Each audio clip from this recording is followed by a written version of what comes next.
Yeah.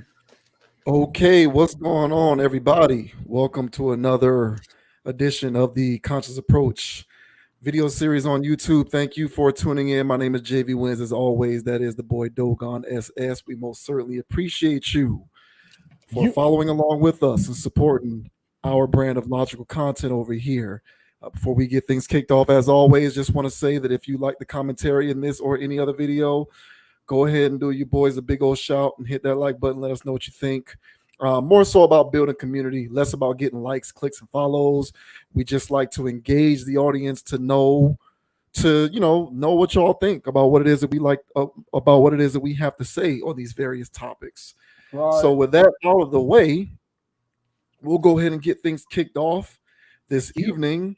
First thing that we are going to talk about are comments that the great Joe Budden made on a podcast that he was featured on. So there's been a lot of dialogue lately about the state of hip hop and the quality of hip hop. And, Special Ed, we did a topic last week that a lot of people were interested in which Special Ed commented that NWA was responsible for the destruction, or at least the beginning of the destruction of hip hop culture.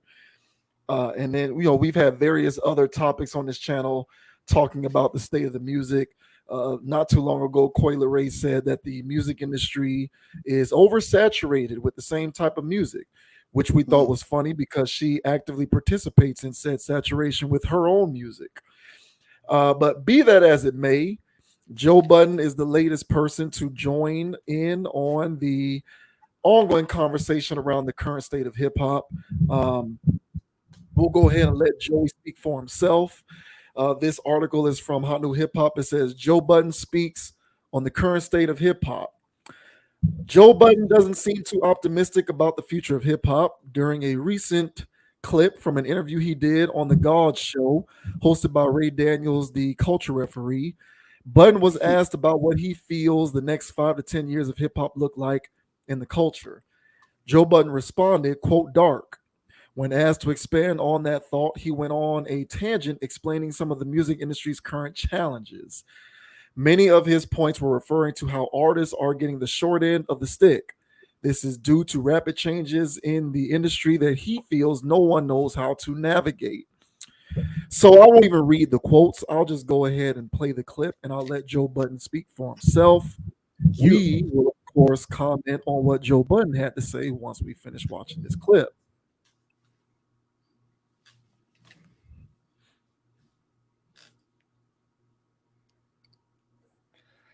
Big Joe. Yeah, of course it wants to buffer, right? Oh yeah. While we wait, shouts No, let me out back, to I'm back out because I'm getting that spinning wheel yeah, of death, as they like to call it. yeah. And while we wait, just again, I just would like to reiterate, man. Shout out to all the subs out there, man. Y'all is like MVP status right now, just like making it jump algorithm. Let's go. You know what I'm saying? And as JV Wins mentioned just a second ago, leave us some comments, guys. Let us know what you guys think on these topics. You know, we're just only giving like one angle of this, but there's a myriad of ways we can look at all these topics. So drop a comment in the comment section, why don't you? You know what I'm saying? So let's see if this spinning wheel of purgatory wants to play. Yeah, no, those are all facts. We should be good to go. So here we go. Yeah. What does the next 5 to 10 years of hip hop look like in our culture? Or bad dark or good dark? Because Drake said he light skinned.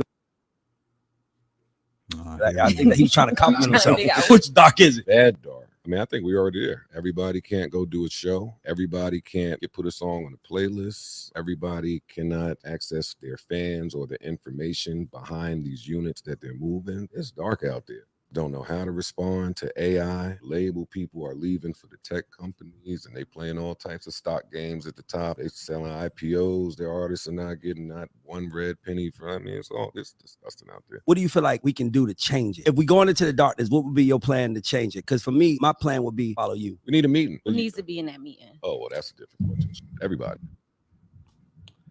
All right, there you go. So he commented that the future is bleak, it looks dark, but it sounded like he was pointing more towards some of the shadier aspects of the business side of the music. He brought up AI, he brought up stock trading, he brought up executives leaving to go work in the tech industry. But his overall point is that he thinks that it is a dark and bleak future, and that, artists are getting shaven off the top and all of that good stuff. So what did you make of Budden's comments? Do you think it is about the industry and the business side of it? Is some of it on the artist, or perhaps maybe it's a little bit of both?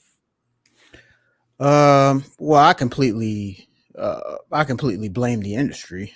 The industry was, from what I hear, the music industry has always been a racket, and they've always railroaded the artists. And this is dating back to the times before hip hop.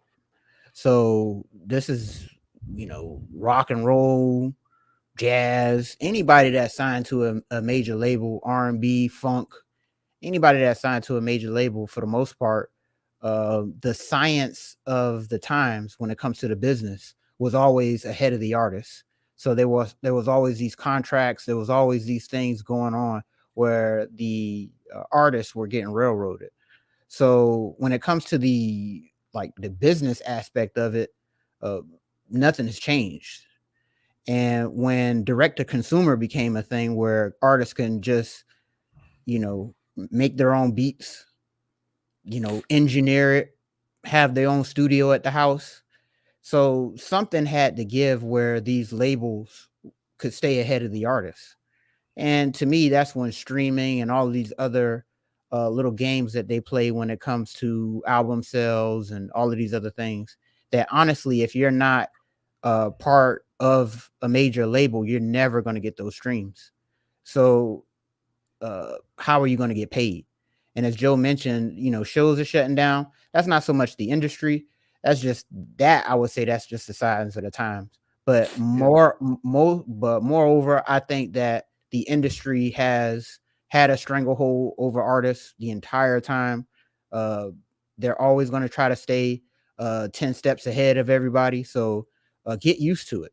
When he says that, we all got to get together, I've been hearing stuff like this for the longest, when it's like, all right, well, we got this artist over here, we got this group of people over here that are independent, and why don't y'all come together and form a major label yourselves and handle distribution and all that stuff yourselves. But once you understand the corporate pot and how many hands are in there, there's no way that an activity like that will sneak up under their nose. They're not going to be having that. And honestly, I think it may have been attempted before, maybe not in a grandiose fashion, but I'm sure some people tried to collaborate and collude to try to get something going. But I already know that there was some hands in the pot that muddied those waters. So I good luck with this. You're fighting a corporate beast, and they know what they're doing. So good luck with this one. But how do you feel about Sir Joe's comments? Do you think this is all the industry? Do you feel like it's the artist or something in between, man? I hear what he's saying, but my issue with Joe Budden's comments is that the things that he's describing are things that are affecting everything, not just hip hop music. So if you look at other genres of music, those artists have always been getting the shaft too.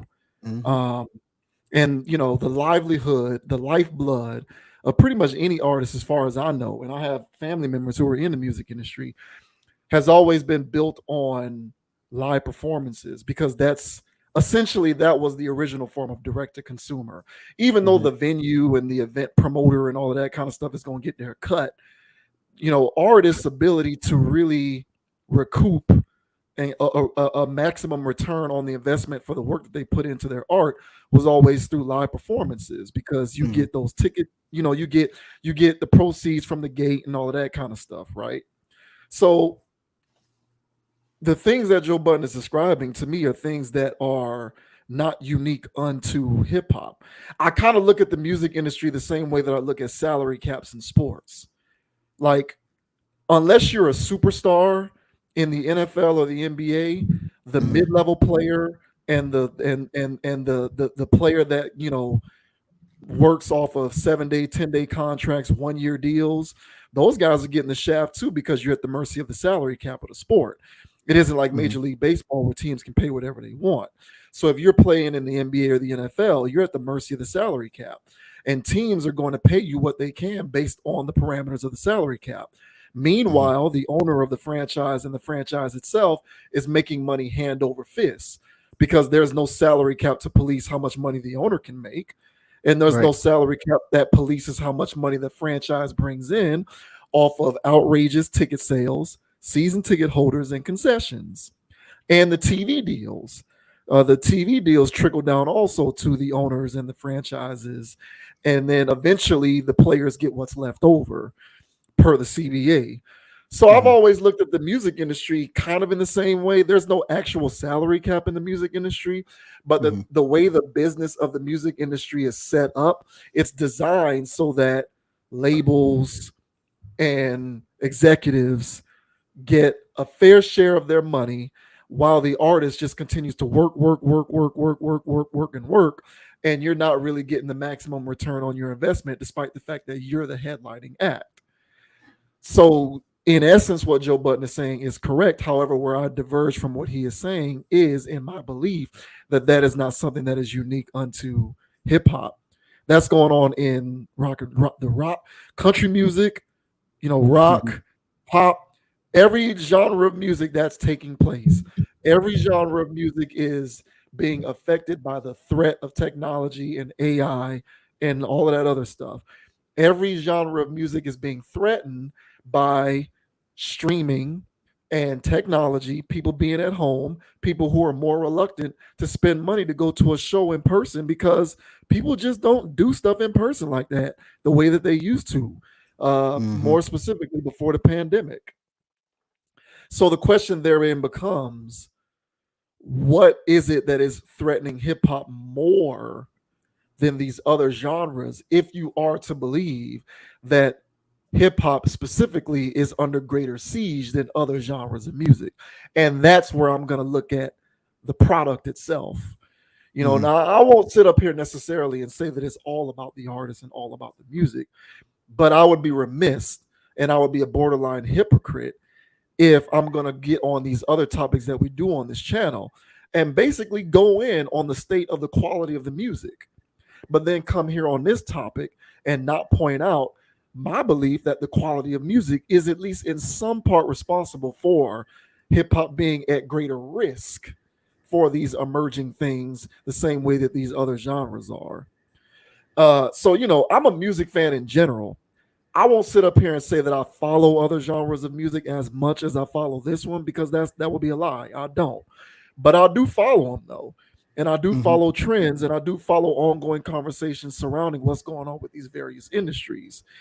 And from what I can tell, these types of conversations are taking place more when it comes to hip hop than other genres. My belief as to why that is, Joe Budden is going to point out AI and executives and the sort of racket-like nature of the industry of the music, and he's not wrong in that. But again, that's affecting other genres as well. So I'm going to look at the quality of the music.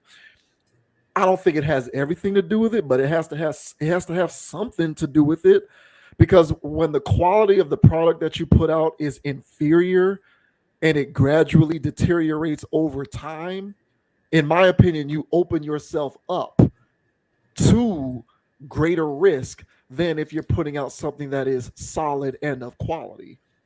And it's like, no shade of disrespect, but the most streamed songs of 2023, I see a lot of Cardi B's, Nicki Minaj's, a lot of Lil Durk's, Doja Cat.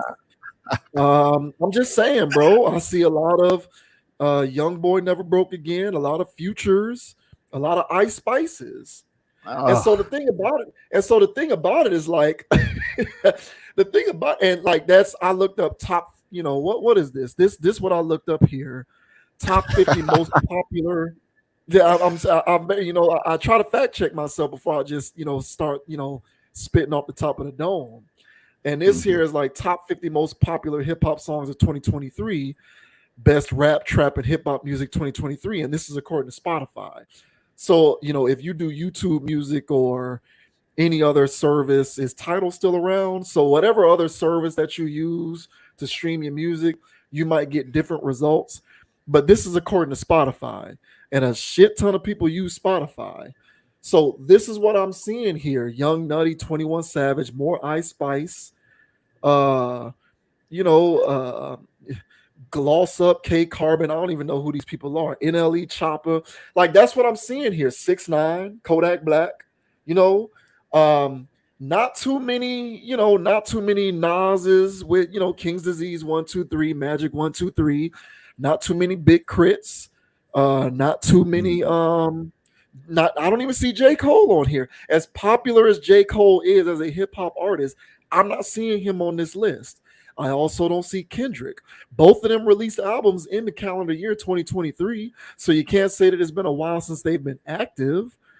So what I'm getting at here is the truth is somewhere in the middle.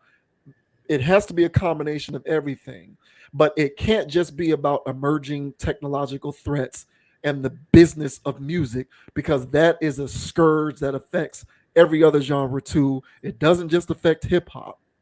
But what I'm seeing going on more and more these days is all of these talks and conversations about what's going on with hip hop. Is it dying? Is it dead? What's the deal? People ain't going to shows. You got all of these rappers talking about how they got to make X amount of shows and trying to own their own masters because they don't make what they used to. So what's going on? My theory is that there has been an objective deterioration in the quality of music. That's my opinion. A lot of people disagree with that. A lot of people think it's the same. I don't. I think it's gotten worse. But I believe that in conjunction with the business of music is what has contributed to comments made by people like Budden, who were saying the future is dark. And I agree with them. That's fair. I ain't really look at it like that, but you can clearly point to, because I agree the quality of music has gone down, and that's across the board. I've heard people who listen to country all the time constantly complain that country is just commercial and garbage. And so I think every genre of music is catching the wave of over commercialization that's going on right about now. And so, yeah, I agree that the quality of music has gone down, but I still be seeing these festivals, for these other genres packed out. So, I just think there's a disconnect between young people in general, because only young people really listen to rap. Let's be honest. Yeah. And it's a disconnect between young people and going to shows. Like, that's kind of like not a thing, I mean, just up until, not too long ago, people was going to be watching concerts in the metaverse, So, this generation is very progressive. So, when it comes to stuff, so going to a show, I don't know how that's going to work. I think that's kind of a generational thing to compile with the quality, I would argue. But the one thing that I would say about quality and the industry is that quality existed in the 70s, 80s, 90s, and the industry was still railroading these artists. And I'm gonna put my little tinfoil hat on. Excuse me. All right, but there's enough conspiracies, if you will, about how the music industry operates when it comes to masters and comes to owning the rights to these songs. Because you have to think of it. These songs, especially if it's Prince, Michael Jackson, Whitney Houston, and you talking about these really big names, and these catalogs are assets forever. And they don't want these assets, allegedly, they don't want these assets in the hands of these creators. They look at this as their property. And so when these artists have it, it's kind of an issue. Lately, I've been hearing that artists are just volunteering to sell their masters, a la Nelly or something. Yeah. And I think that's a smart move. I think it's best to just get ahead of this, cash out, and find a new endeavor. and do not bank on these masters, because there's always some shady games, I feel, that gets played with these major labels, especially if your catalog can do numbers once you pass away.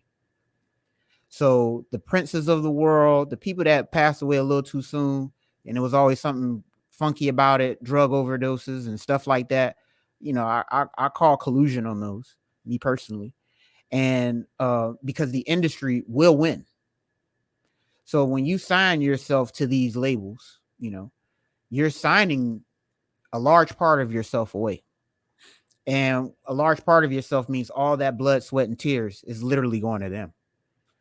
And so I think what's best is for any artist out there is to leverage your stardom, your 15 minutes, your 10 minutes, whatever bit of whatever you get, leverage that into another career, into a streaming income that's outside of these entities, so that they don't have control over your life. Because one thing that most of these artists, especially with Joe's talking, he's talking about labels and stuff like that, and they're going to play games. It was already a game when you didn't read something in the fine print.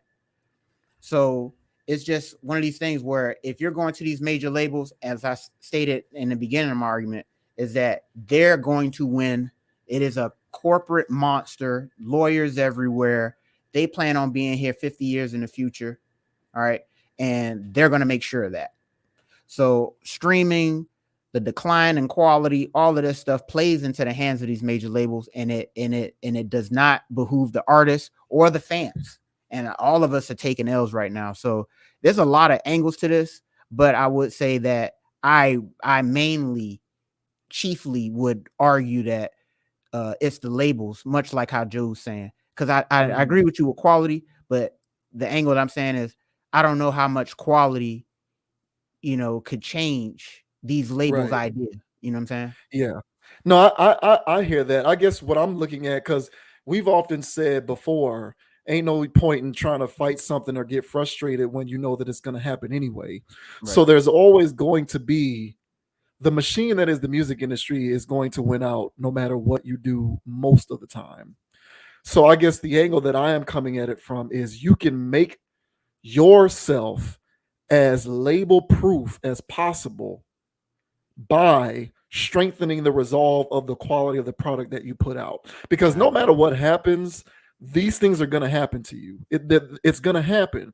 But you build that groundswell of support for you so that hey, I'm an independent now. I was able to get rid of those shackles from this label deal that I signed, or whoever owned my bird rights, or whatever the case may be.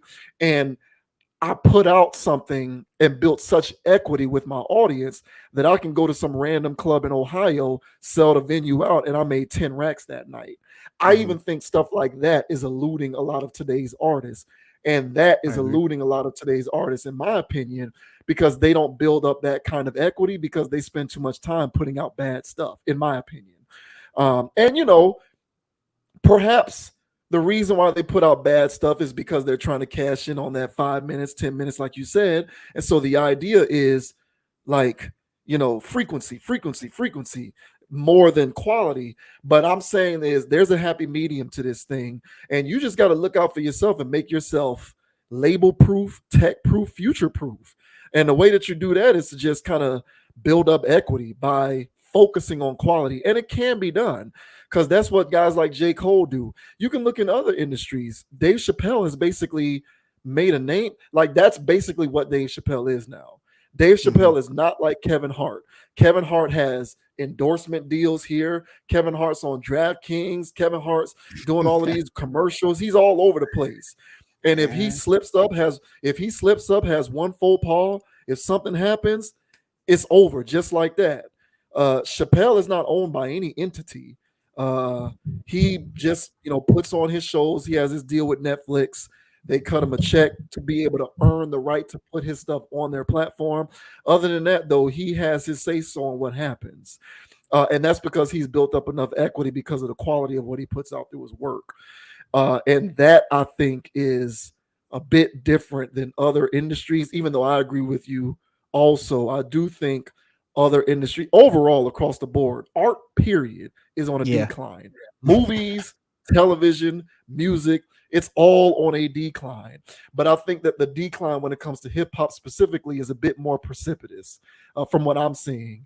And I think agree. a lot of that has to do with the fact that the decline in quality for hip hop is just falling at a faster rate than the decline in the other areas, you know. So when that decline is falling that fast, then yeah, labels can run roughshod on you all day and do all of that stuff that Budden is talking about at an even more effective level. I hear that. Mm-hmm. So, you know, crazy times, man. Go y'all go listen to Nas Magic 3, Nas and Hit Boy. Yeah, great stuff. Please go listen to that.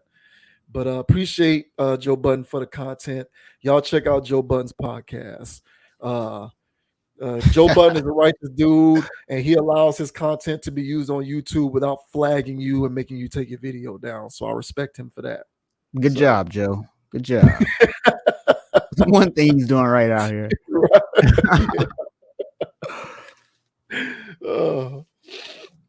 Yeah. All right, this is another friend of the channel, man. Stack. We got to talk about this dude, man.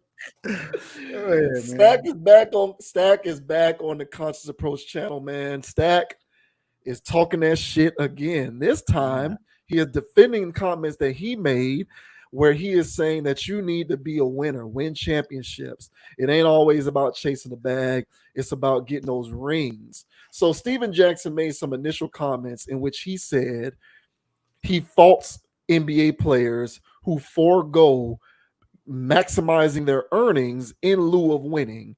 And he says that the better thing to do is to take the 50 million and win over taking the 100 million and being a loser. And you have a lot of people who are coming at him like, bruh, Steven Jackson, chill. You sound like a buffoon with those comments. And now Steven Jackson is going at the people who are calling him out for alleged buffoonery. So before we get into this conversation, we'll go ahead and let Steven Jackson speak for himself. This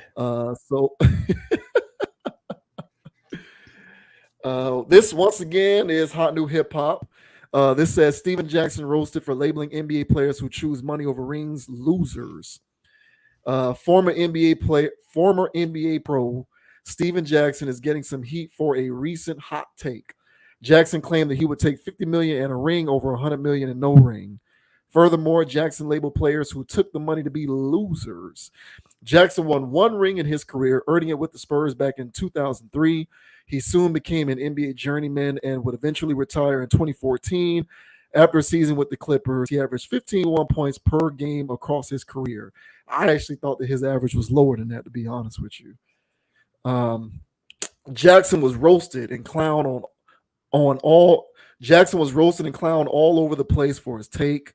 And so those were quotes from some of the people who commented on what he had to say. But without further ado, we will go ahead and let Steven Jackson speak for himself on this one.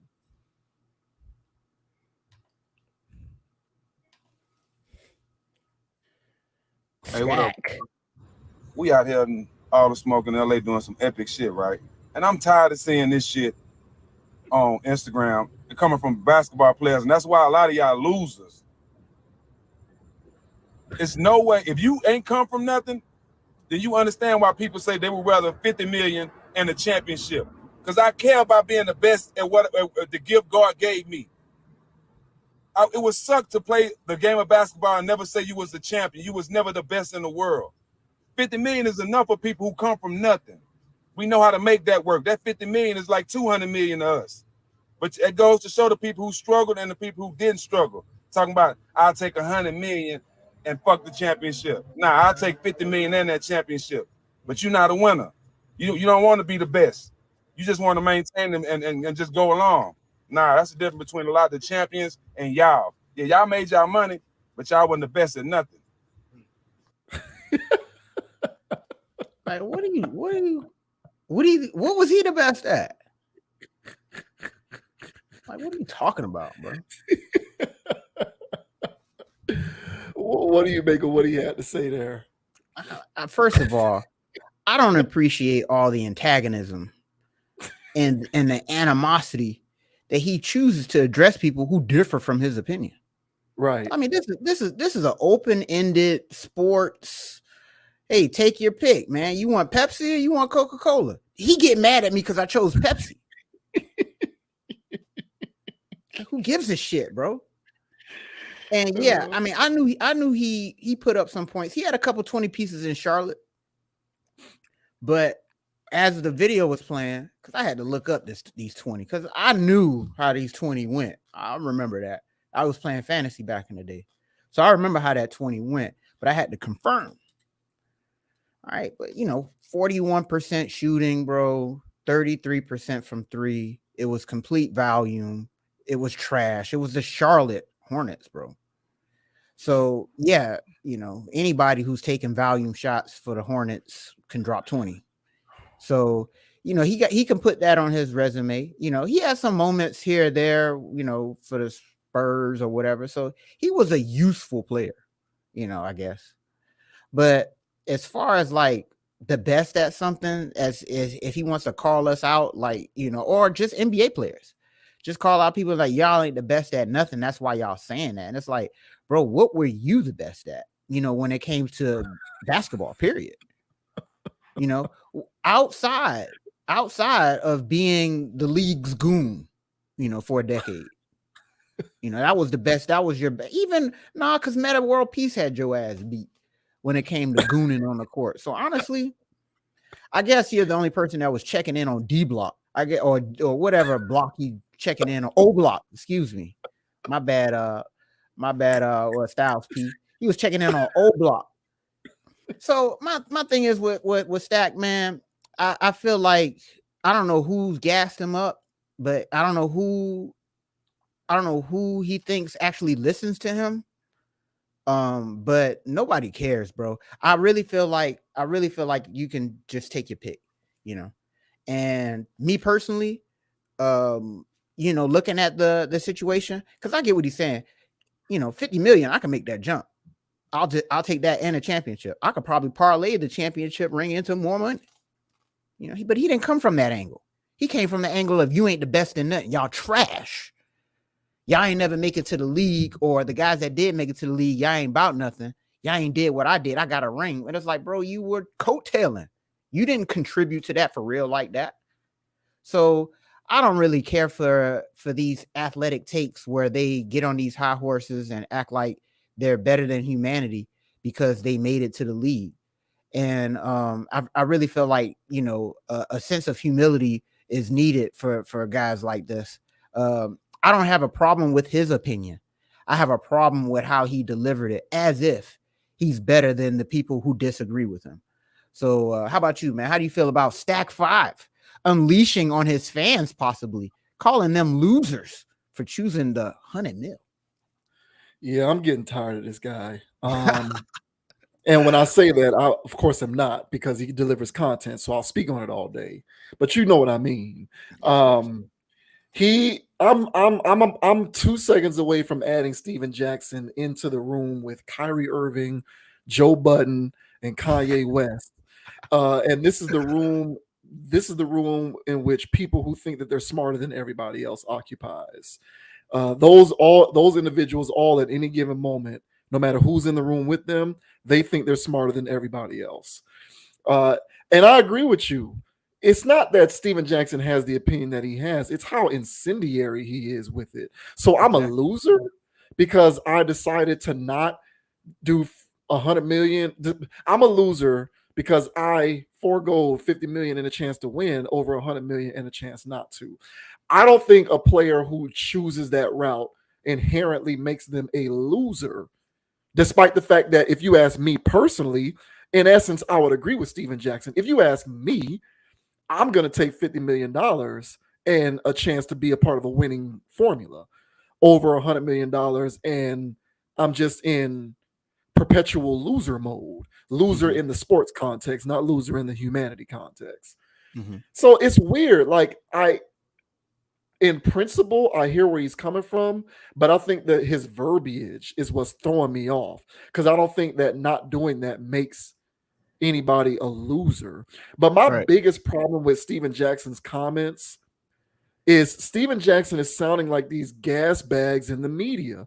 Steven Jackson is sounding like Chris Russo, and to a certain degree, people like Mike Wilbon, Tony Kornheiser, sometimes Stephen A. Smith does this. He's sounding like these ring counters. And the one thing that I detest, and see, Michael Jordan really messed this up for people.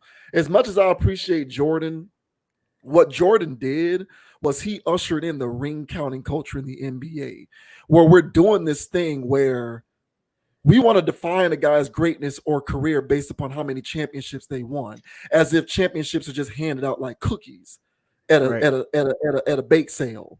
Like, it's so easy to do. That shit is hard to do. It's hard to win. Just because Jordan won 6 and Kobe won 5, y'all act like all of these people, like it's just so easy to win championships. It's comments like Steven Jackson's that perpetuate this notion that a guy like Paul Pierce is better than Tracy McGrady. Listen, I got respect and love for Paul Pierce. At no point in Paul Pierce's career was he ever a better basketball player than Tracy McGrady. But you will have people in the media who will say Paul Pierce is better than Tracy McGrady, and their logic will be because Paul Pierce won a championship. That's absurd. That's absurd. But that's what people in the media do, and that kind of rhetoric has matriculated down into the podcast space to the point where you got a bunch of people who are regular fans who regurgitate this nonsense. And there's examples of this all throughout history. Charles Barkley, in my opinion, was a better basketball player than, well, Karl Malone didn't win a championship either. But you got people who will say Charles Barkley was not as good as Kevin McHale. Look, I watched tape on Kevin McHale. He was a great basketball player. And look, this sounds like I'm saying Kevin McHale was trash. That's not what I'm saying. Kevin McHale, yeah, it is. Kevin McHale on his face was not individually as good a basketball player as Charles Barkley. Not at any point in there's no point in Kevin McHale's career in which he was better as a basketball player than Charles Barkley. But there's people who will say Charles Barkley was worse than Kevin McHale, and the reasoning why is because Kevin McHale won championships with the Celtics.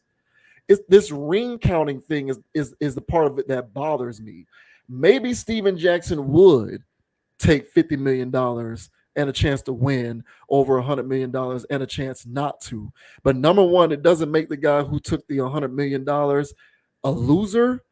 And it doesn't mean that you are therefore inherently better than that loser, according to you, because you won the ring and they didn't. Joe Johnson never won a championship. Joe Johnson was better than Steven Jackson. Yep. Joe Johnson was better than Steven Jackson. Joe Johnson never won a ring. Okay.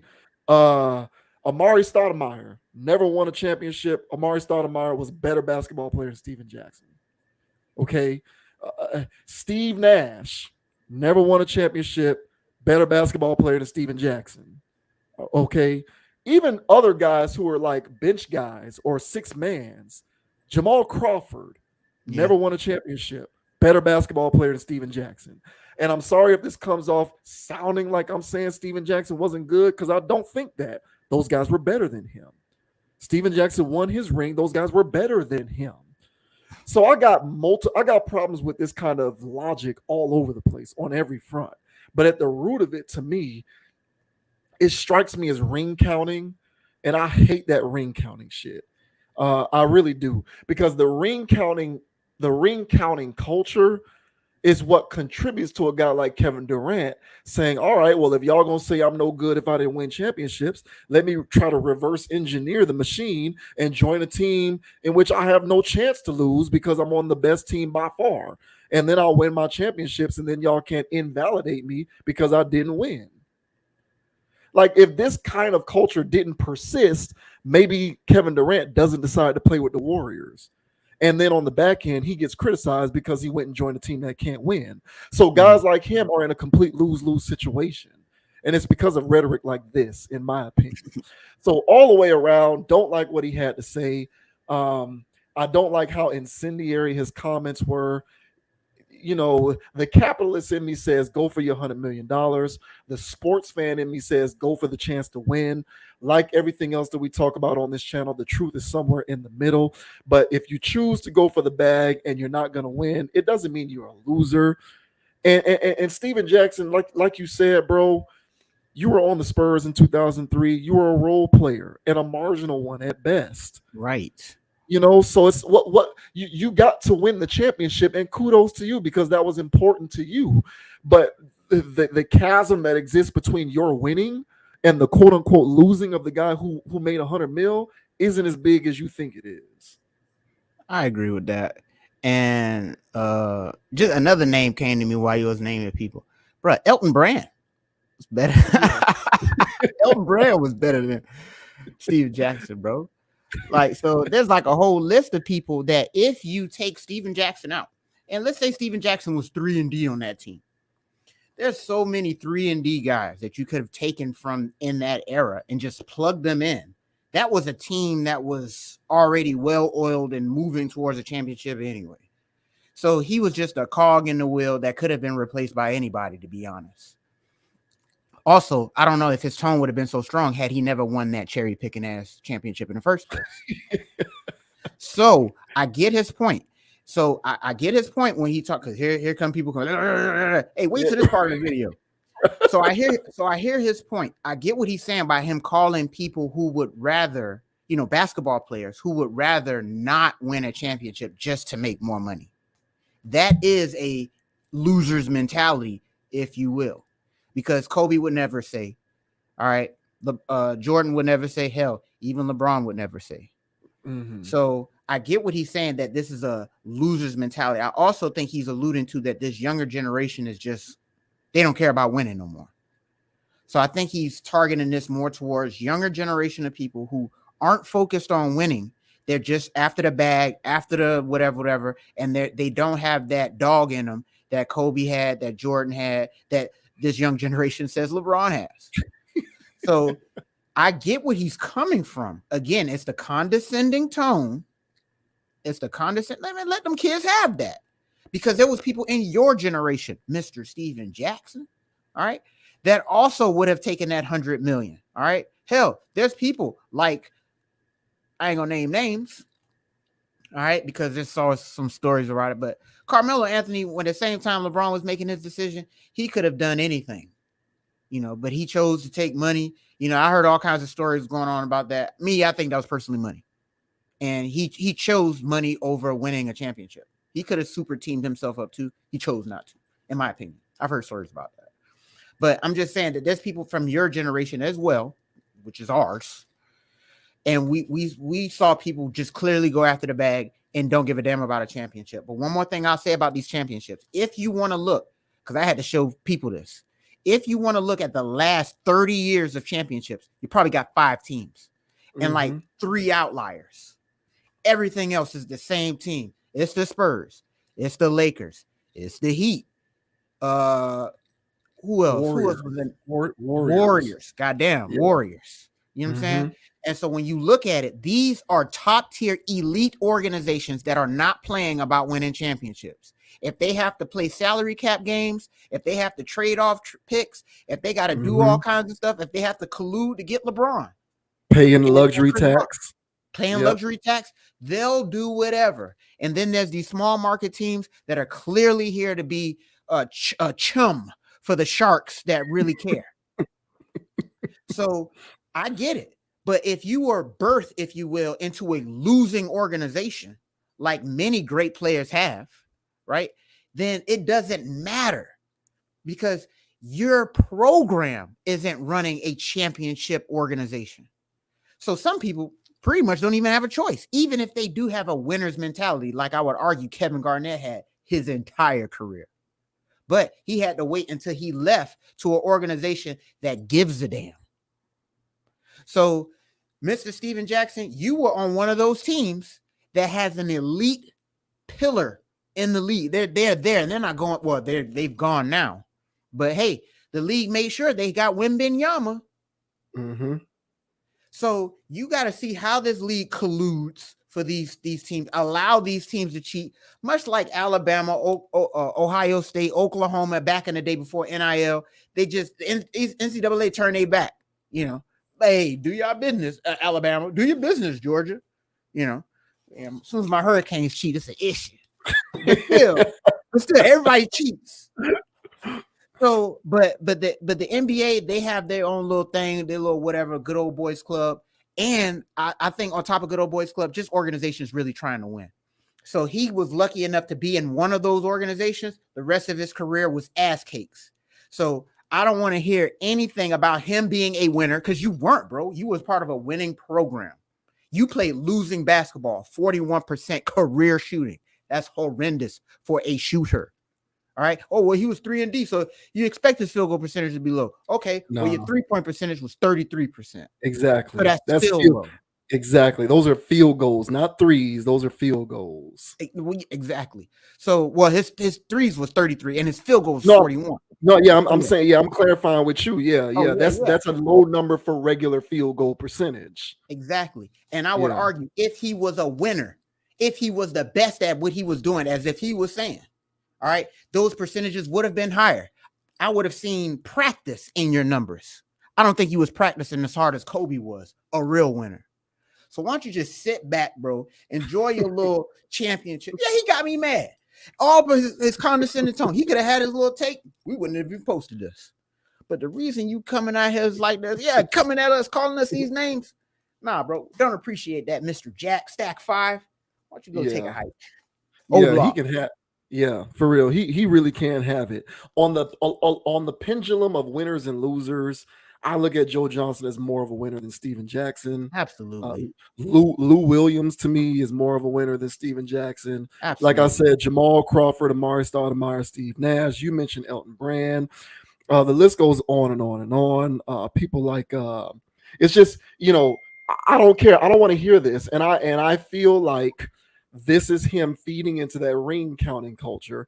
And it's one of the more poisonous, toxic aspects of NBA commentary that has led to the dilution of the game as a product overall. Don't think that this kind of stuff doesn't factor into guys resting. All of this BS that's going on in the NBA now, resting, DMP, coach's decision, load management, all of these teams that basically punt on the regular season, like they don't give a shit because it's all about April, May, and June. So you got this 8-9 month long season and teams just don't care. They'll sit there and rest players. You want to go to a game and watch your favorite player and they're out, sitting out, and you don't find out until the day of. All of this load management BS.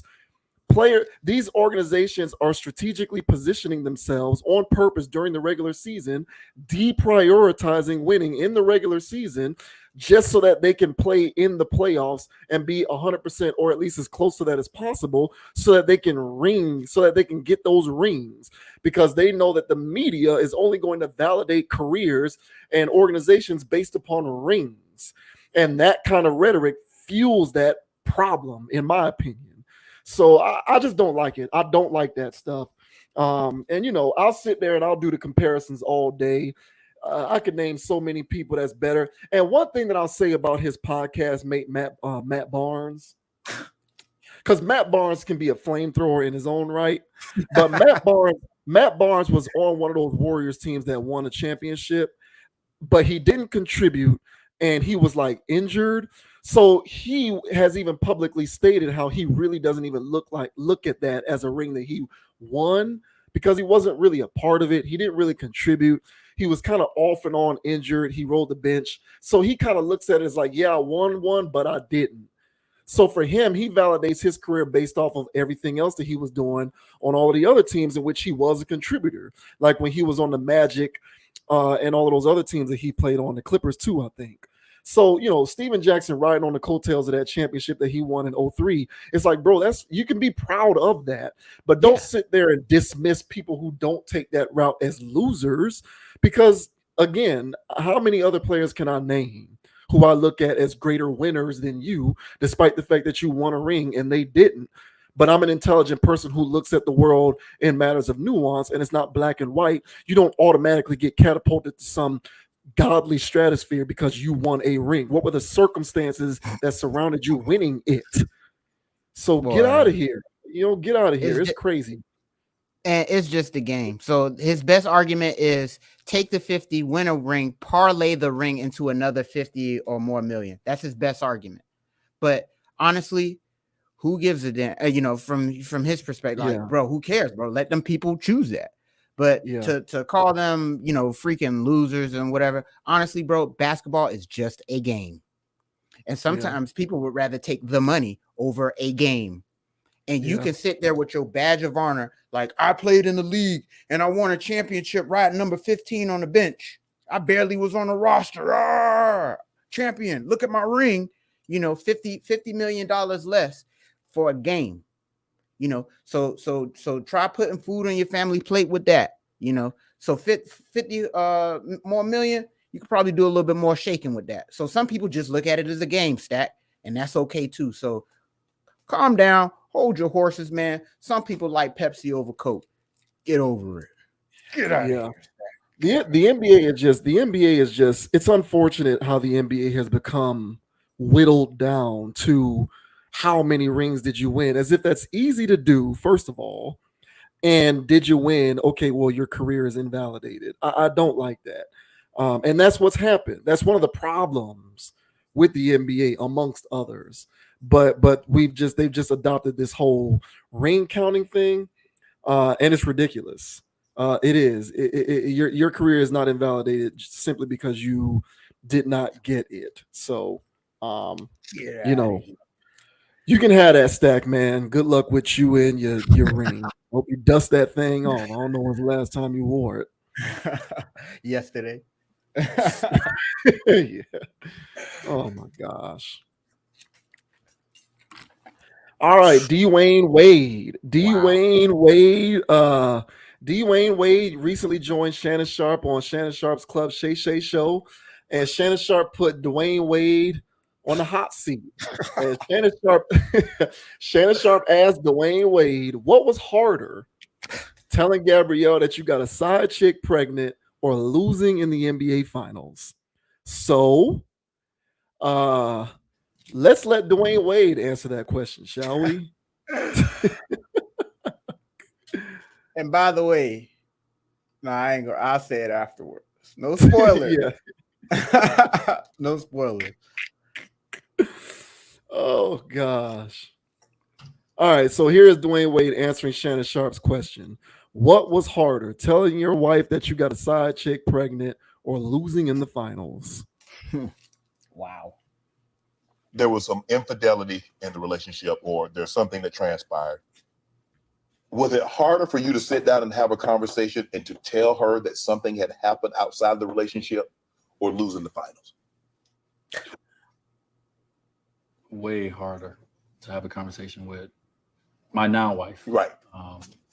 Who wasn't at the time, but my now wife about it. Like, you try to think of everything possible. Because you're thinking about what you're going to say, and you're also thinking about how she's going to react. Yeah, I mean, you're thinking about it all. Right. It's all scary. One, the whole situation is scary enough. Right. You're a public figure. That's scary. Right. Yeah. But you've hurt. You know that this is going to hurt. You know it's going to hurt. You know it's going to hurt. That you've been building a relationship with and a life with. Mm-hmm. Right. Yeah. And no matter what people say on the outside or what people want to think, this and that, like, ultimately, like, you got to sit with you. And you got to sit with this person, if this is who you're going to be with. Right. And I had to sit with my wife about this. Well, my now wife about this, and have this conversation. You told her before it became public. Yeah. I did. Because I don't know, D Wade, if she'd have stuck with you, that thing become public and you ain't have the conversation with her. Man, listen, let me tell you, I couldn't have gotten to that Shannon, messy, bro. You know what I mean? Like, it was we were in the playoffs. I think even in going into the finals, that whatever year that was, man, that was a rough time for me, bro. So you got a lot on your mind. You got a lot on your mind. You're keeping something from people you love, right? And it's heavy. At night when it get quiet, yeah, it's just you and your thoughts. Yeah, them thoughts is loud, and it gets loud up here in his mind, and so it came to a point. All right, that's enough. Oh, wow. Oh yeah. So yeah, according to him, that was a very difficult time, and he really, really it was obviously easier to lose in the finals than to come to his person and let her know that this was going on. So, what did you make of those comments on Club Shay Shay by D Wade there? Man, oh man, there's so much, honestly, just a lot of thoughts. But I would say that first thing is you do not have to answer every question that you're asked. All right, that was not a live stream. I would have said next question and kept it pushing. Because like I get what I don't know. I don't know if he got caught off guard. It seemed like he did because he was just word salading after you cut it off. Like you cut it off at a good point because it was just word salad after that. He didn't know what angle he was trying to get at with that. But I guess him trying to be holier than thou, this image that he has now of him just being some guru, just spiritually enlightened and just knows all the right ways to handle things and speaking in that tone. It seems as though he's trying to teach us a lesson through his lesson, which is commendable. I hear that. But at the same time, I would not have answered this question, first of all. Second of all, Shannon Sharpe, as I mentioned, is messy as hell for asking this question and just egging it on, with a little smirk on his face, like, yeah, I got some juice. I got some tea here. This is a clip. All right. And yes, I don't say tea. Shannon says tea. Shay Shay says tea. All right. So don't come at me. Another thing is with all of these podcasts, not here at the Conscious Approach. See, we don't ask those questions here, but those other podcasts, they ask all of those ridiculous questions. And this is coming from your peers at this point. This is no longer coming from reporters. I'm taking a whole nother angle. I'll get to the infidelity thing. But my concern here was more or less the question being asked and who's asking the question. But these guys now who have these podcasts and stuff like that, they're no better than the media that they used to scrutinize in the 90s when they were coming up, who were looking for a hot take, asking these trap ass questions for billboard material or bulletin board material for the next team and all this other stuff, digging through scandals, asking them questions about infidelity on it. Why? And all these athletes, hey man, get out of our business, man. Let me do my thing. You know what I'm saying? Me and my old lady, we still together. You know what I'm saying? Kid rocks. But nowadays, these athletes, rappers, and anybody else who are content creators now are playing this same let me push the button card. Let me ask the juicy ass question. Let me compromise my own guess. People that you sitting there dapping up, oh yeah, man, you the best in the game. And then asking them a compromising question and to see if they're going to jump on it. I know one person that does that a lot is Mav Hoffa. Can't stand it. And so when Mav Hoffa being there with his little barbershop thing, and he's sitting there he's asking questions for the clips, and he's no different than DJ Vlad. So it's like, bro, how are you sitting here with your contemporaries, with your peers, asking them these trap ass questions that you wouldn't even answer your damn self? Not a fan of none of that. So Shay Shay, disappointed, sir. And D Wade, even more disappointed that you fell for the bait. I'll get into the infidelity stuff if it comes up later on, but I just had to get that off my chest. My main thing was too much information, D Wade. Tis Shannon Sharpe for being a media pundit and asking such a question that could put this guy in a bad light, which is kind of difficult as it is. He's already in a bad light. But how do you feel about this, man? How do you feel about D Wade, Shannon Sharpe, divulging some personal information? If it was anybody, if it was not Dwayne Wade, if he was interviewing somebody like, I don't know, Allen Iverson or obviously the late great, Kobe Bryant or somebody like this, if he was interviewing somebody like that, I would have to believe that Shannon Sharpe, before they recorded that, said, "Can I ask you this?" And they would have had to given him permission before he just goes and asks that. But because it's Dwayne Wade, I don't even know. For all I know, Dwayne Wade is just this open book guy and doesn't care what you ask him. And so he didn't even have a list of questions that are sort of restricted. He just probably told Shannon Sharpe, "Hey man, go for it. Ask whatever you want. I'm an open book. I'm D Wade, media guy, game show host, Right. and Yeah, and so man. Shannon Sharpe went in, and so I'm not gonna go in on Shannon because Shannon's responsibility is to himself and his platform, asking salacious questions. Unfortunately, because we live in a clickbait society. I'm not Boo. defending him per se. I'm just saying this is the state of the world we live in. I This got is you. the I got state of the you. world we live. We live in a clickbaity society where people literally thrive off of salacious content. Not to get too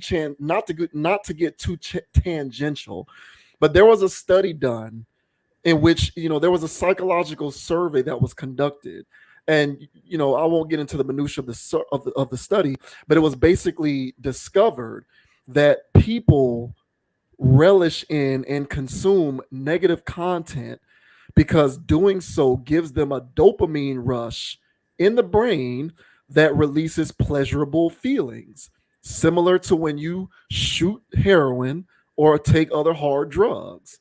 So there's actually like a sort of physiological reason as to why human nature is such that we crave negativity.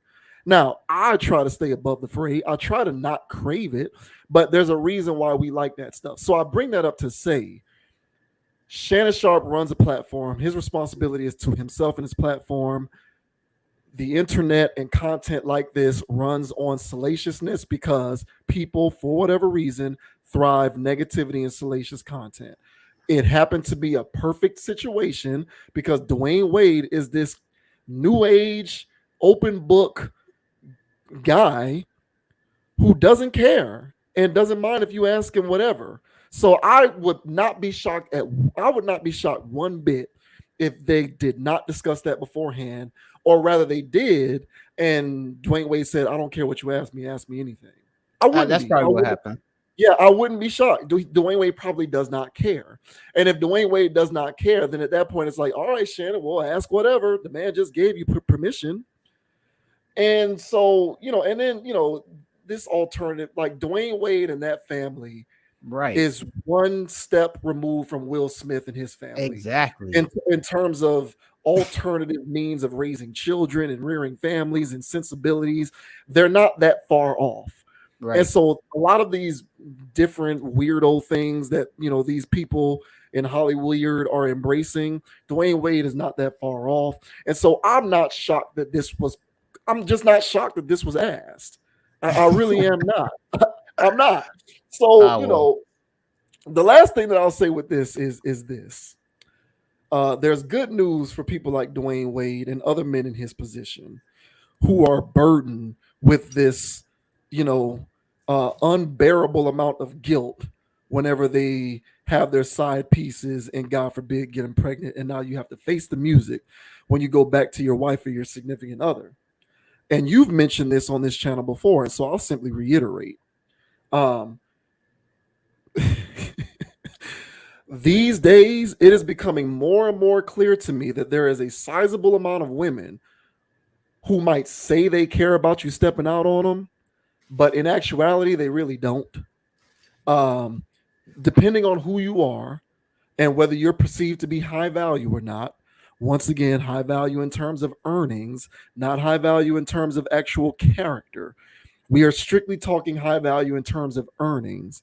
If you are a man that a large amount of these women perceive to be of high value, getting a side chick pregnant or even having a side chick in general really isn't the end of the world. It's not the end all to be all. They will look past it. So because they'll look past it because of who you are and what you can provide for them, there's no need to feel bad about it. There's no need to have any guilt because they're going to let it slide because of what you do in terms of being able to enhance their livelihood. Now, I can hear the comments now. That ain't all women, JV wins. I can hear it now. That's not all women, JV wins. Well, JV wins. I'm not like that. My friends ain't like that. Listen, ma'am, this is not all women. This is just a lot of women. Yeah, This it's a is lot just a of them. growing. This is just a growing sizable percentage of women, particularly women who fancy themselves wanting to date athletes and entertainers. And for all y'all women out there who are gonna say that ain't me or none of my friends, y'all know at least 2 or 3 women who are like this. So you know I'm speaking facts.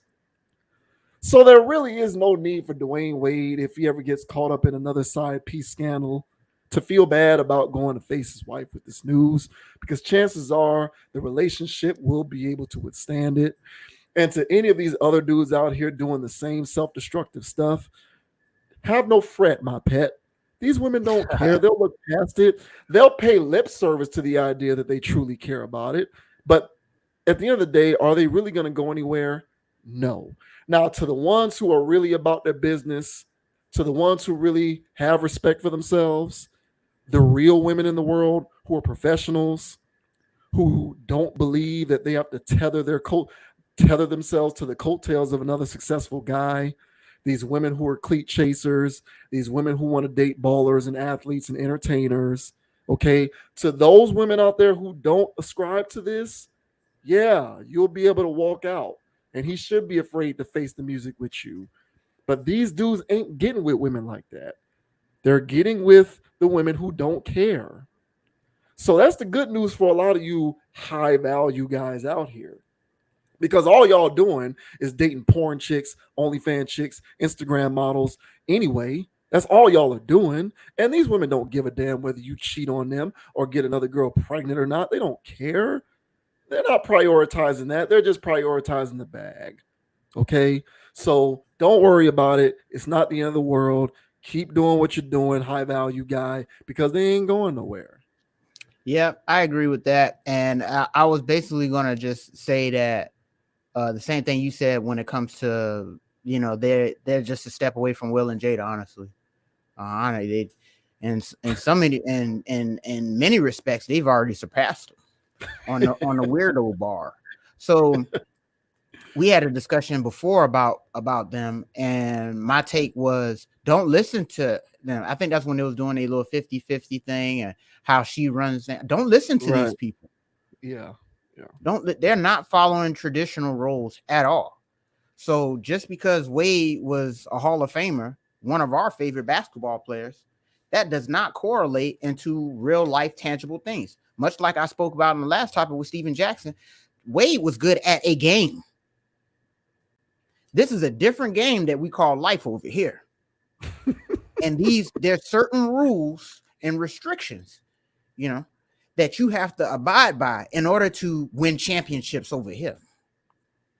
And one thing that I would argue is that Wade is just flying by the seat of his pants, just doing anything, being a real free spirit over here in life where it requires some structure and some organization, you know.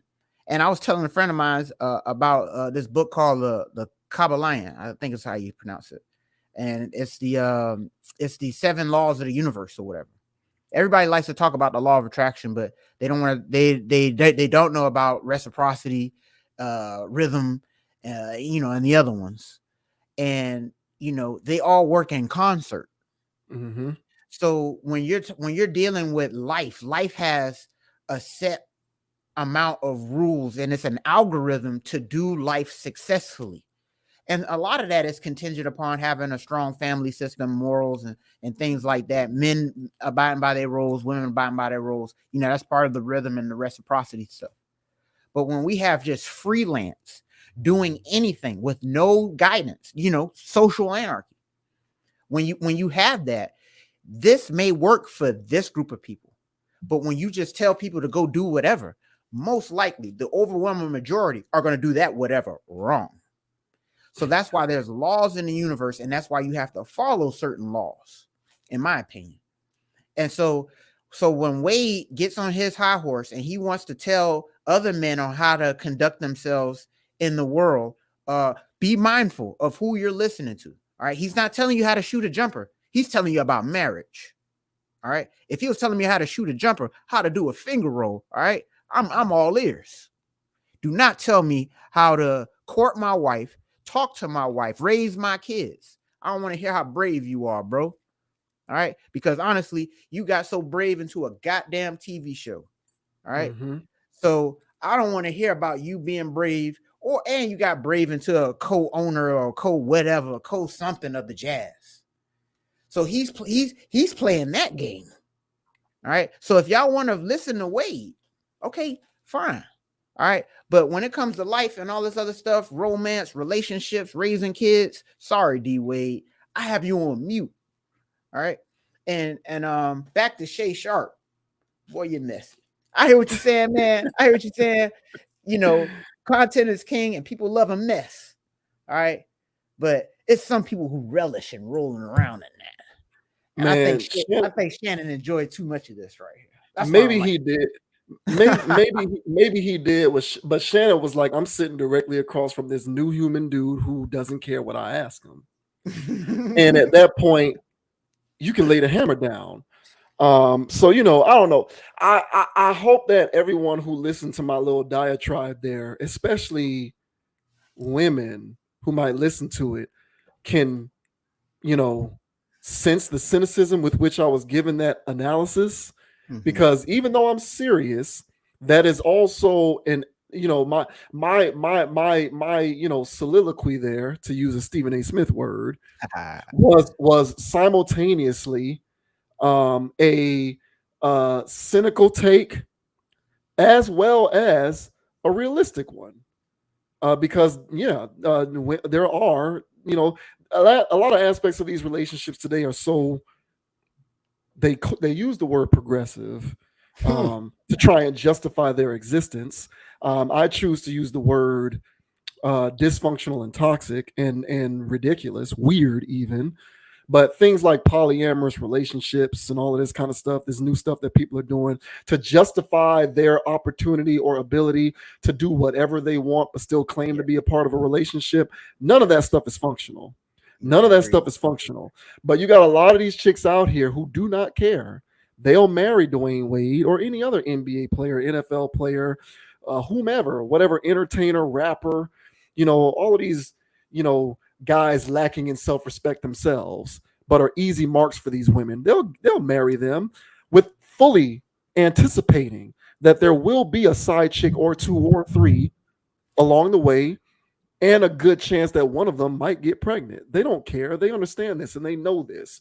And for a lot of y'all women out here who want to band together and unite because you feel as though the fairer sex is indeed the strongest and the smartest, y'all need to consult a lot of these other women out here who live this way, because they are the reason why I am able to so comfortably speak this way on this channel.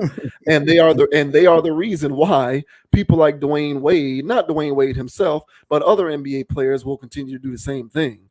There's going to be more side pieces, side chicks getting pregnant, side chicks who become the main chick. Meanwhile, the wife is now the side chick and all this other random weirdo stuff. And y'all chicks stay. Y'all stay. So who's the fool, Dwayne Wade, or who's the fool, the man? Or who really is the fool in this equation, right? Who really is it, the man or the woman? So take that up your pipe and smoke it. And I hope a lot of y'all enjoy as you continue to make your content and grow your Instagrams and your OnlyFans subscriptions. Hysterical. Get out of here, dude. Shouts out to Shannon Sharpe. Yeah. Shouts out to Shay Shay.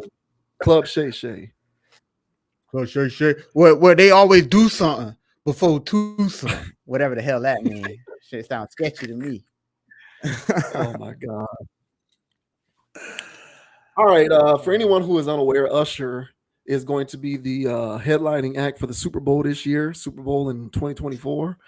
And of course, Usher has been the topic of conversation because during his Las Vegas residency, he's caused a bit of controversy. He's caused a bit of a ruckus for certain relationships because of Usher's performance style. Simple as that.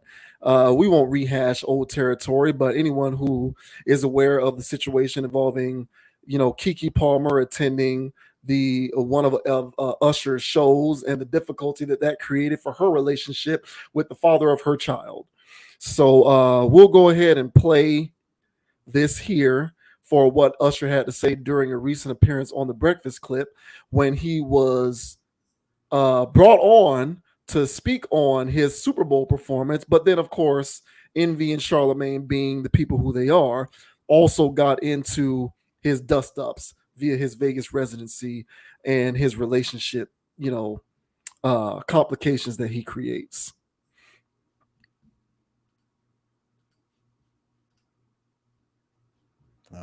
You're not going to be able to steal anybody's girl from the Super Bowl stage. You don't know that because you won't be that close to the crowd. So how do you plan to terrorize people's relationships at the Super Bowl, Usher?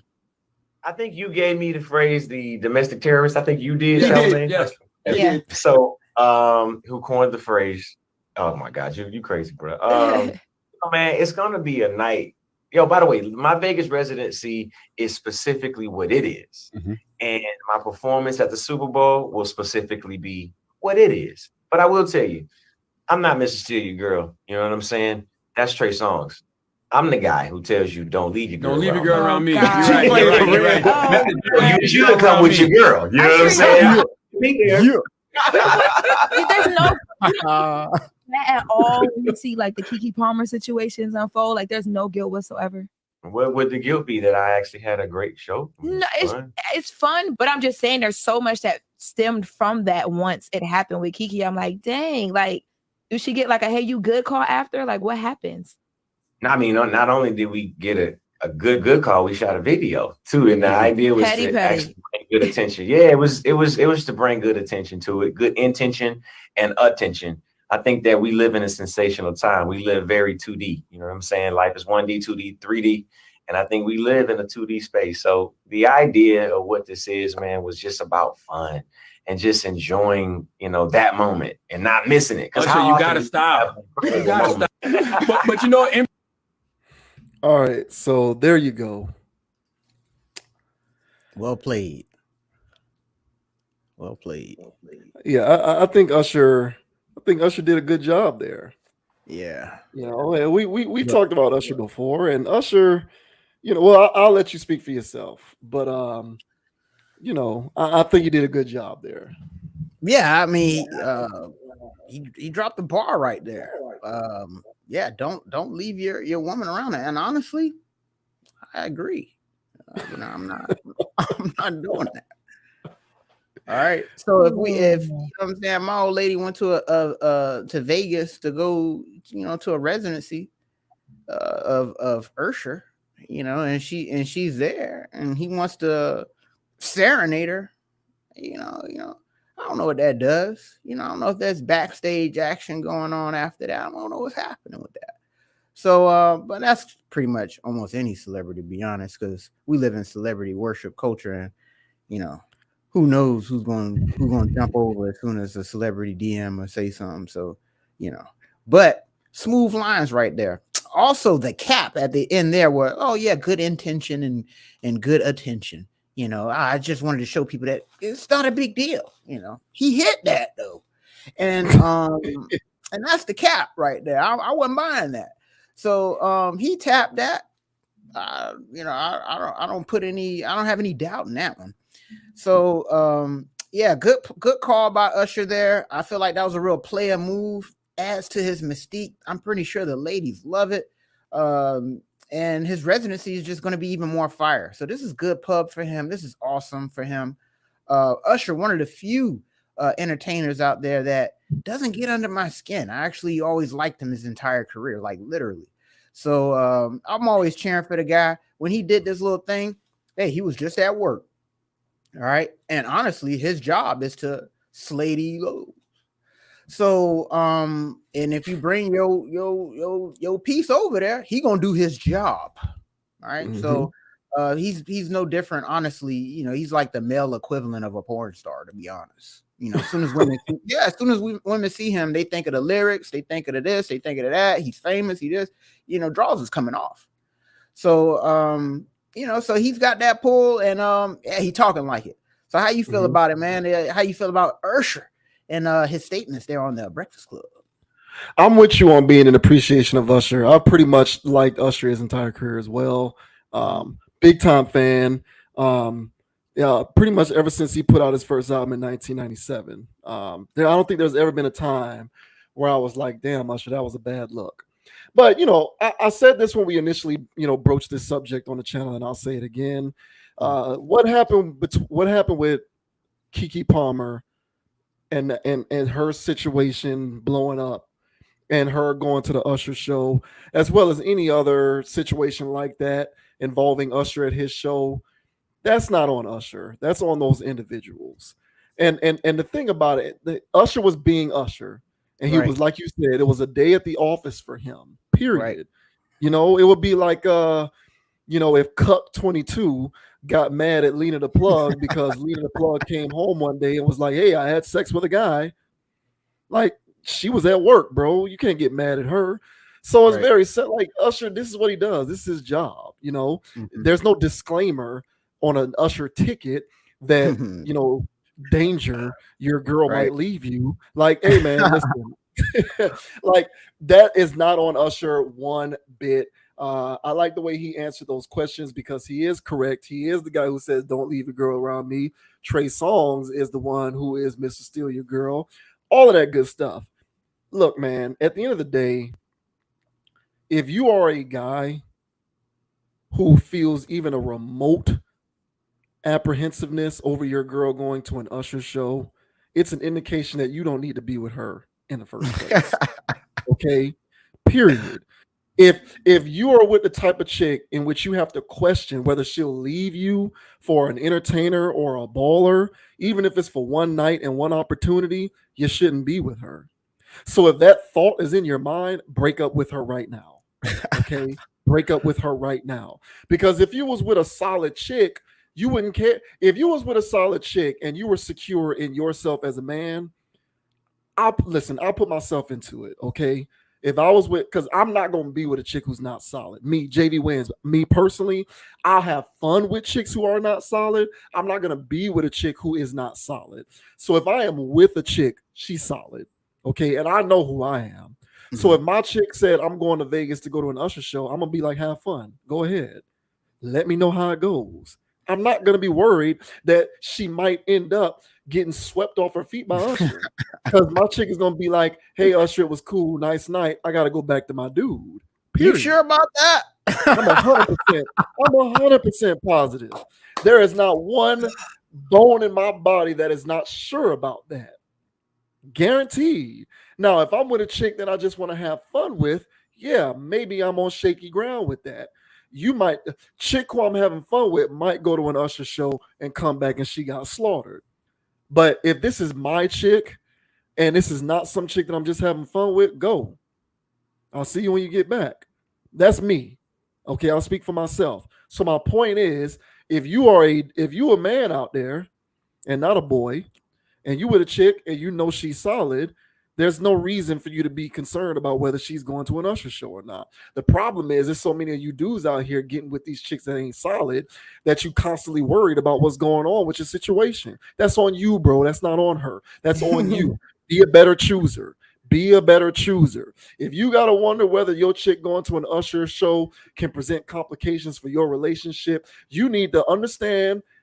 You need to look yourself in the mirror, take inventory on your life and your decision-making, and learn how to be a better chooser. You shouldn't be with her because the real one ain't going to make you worry about whether she's going to an Usher show or not. That's just my take on it. So Usher is completely absolved in my book. The way he handled this situation in my book is completely above board. I hope his residency continues into perpetuity, and I hope that his ratings for the Super Bowl halftime show are the highest that they've ever been, even though I know that they probably won't be.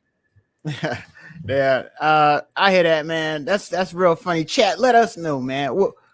Would you trust your old lady at an Usher concert? Now, this is just ain't regular Usher concert, like, in the back of where your seats at.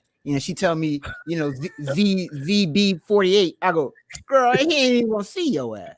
But let's say, chat, this is a question now. Now, if you send your old lady, all right, to an Usher concert, all right, and she's got front row seats, eligible for serenation, all right, would you be okay with that? All right, because he's just gonna do his job.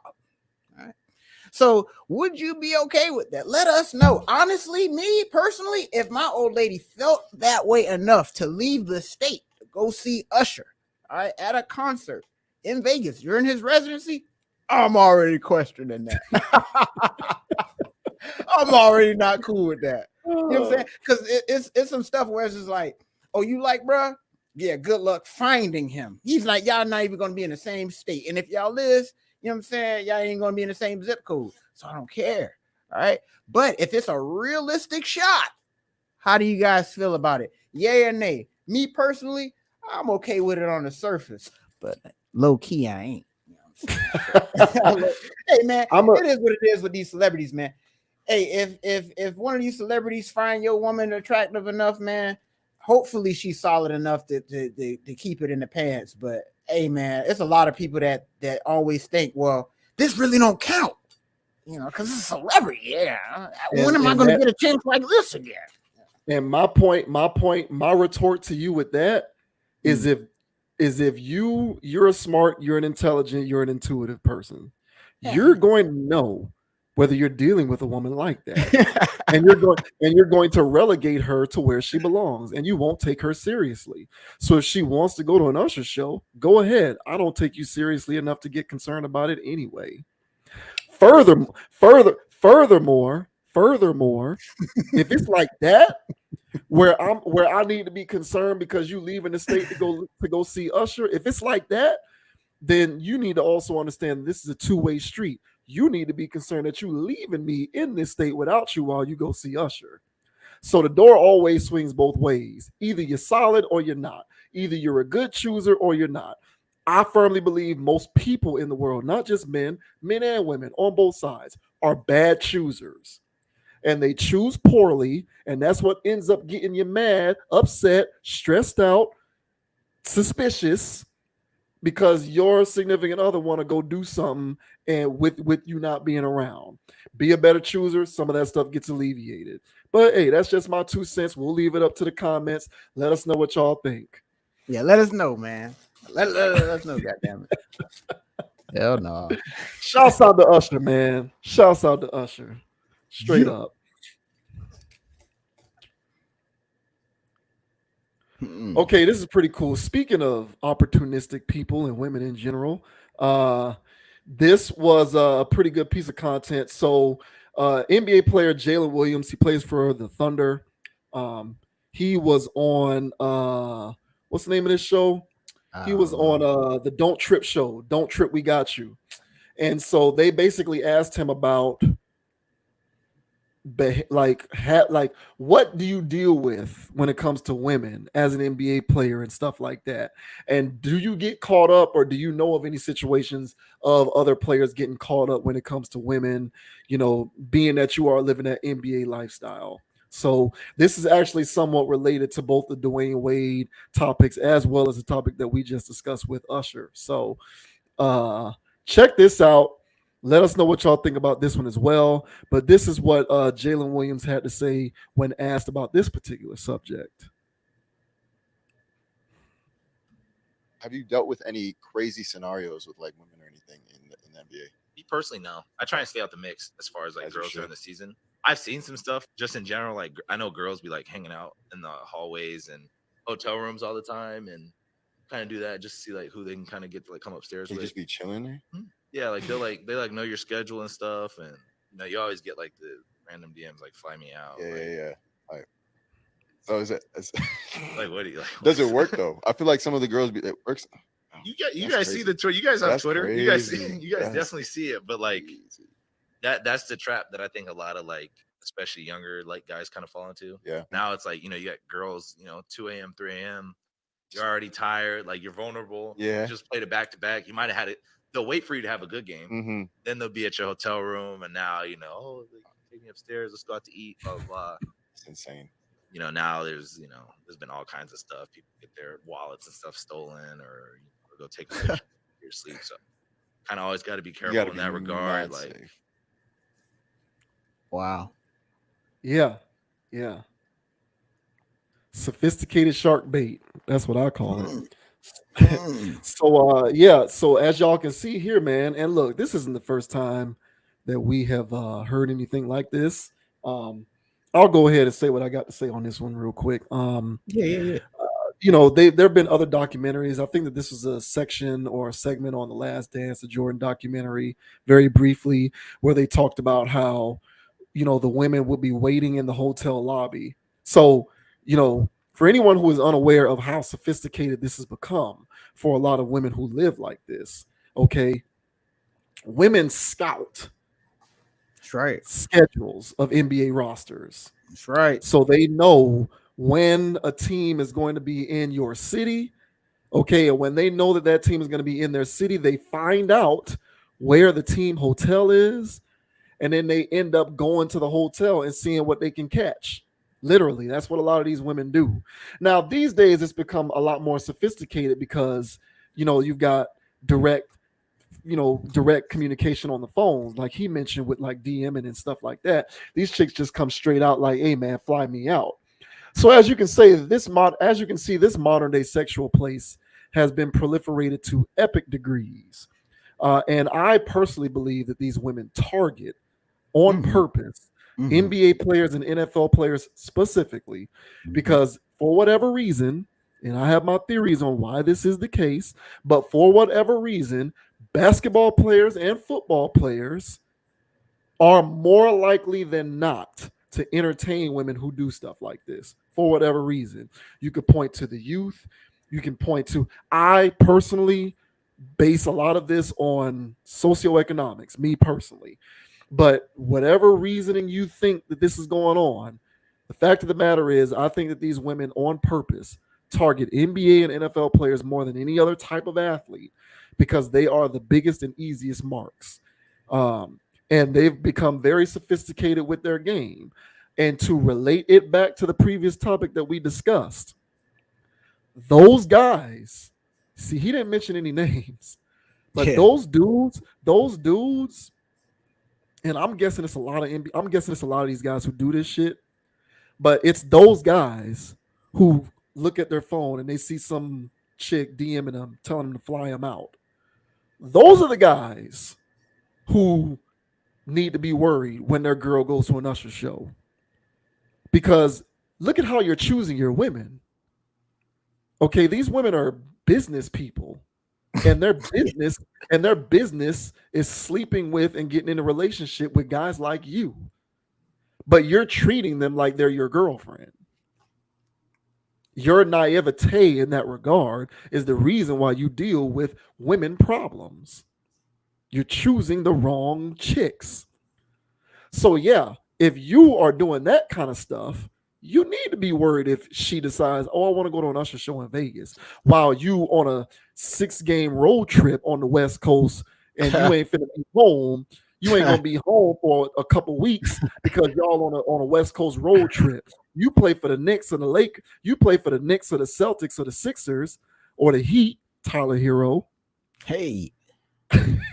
and you going out west for a road trip that's going to keep you on the road for the next 10 days, and your girl want to go to an Usher show. How did you meet this girl? Oh, she DM'd me on Instagram. She's an Instagram model.